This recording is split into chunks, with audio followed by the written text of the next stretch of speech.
I've been known to indulge in good wines, and I also love a good story. Today we find both at Marigus Winery, located just outside of Redmond, Oregon.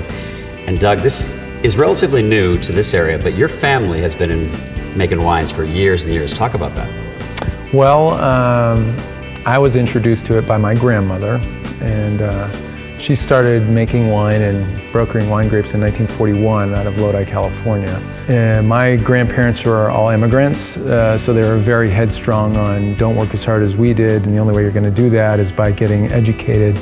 So how did you find this property? This is just, it's such a stunning setting.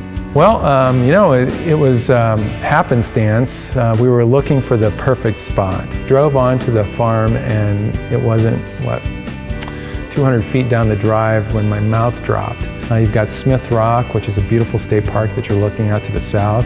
And literally, we look at 7 peaks of the Cascades. So I thought, well, that's great. And then I looked at the land, and there was a south-facing slope, and that's what I wanted. The soil was perfect. It's volcanic loam, which drains really well, which the grapes like. The only rest of it was to pay the bill. I found it very interesting that, you know, I think of Southern Oregon, I think of the Willamette Valley for obviously wine growing regions, but I didn't think of Central Oregon. This is kind of a pleasant surprise that you can actually grow grapes out here.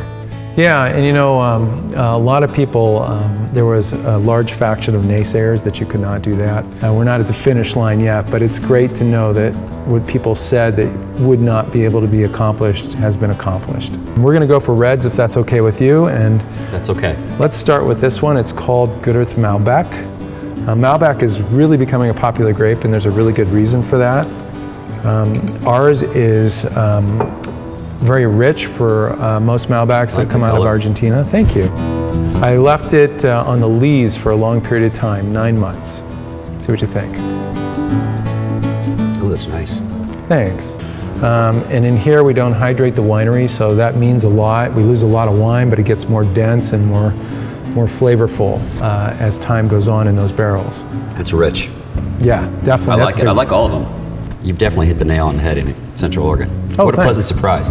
What do you say Thank to the people who are the naysayers when you said, you can't do this? Well, my mother told me to be polite. The proof is in the pudding, you know, and come on in and enjoy it.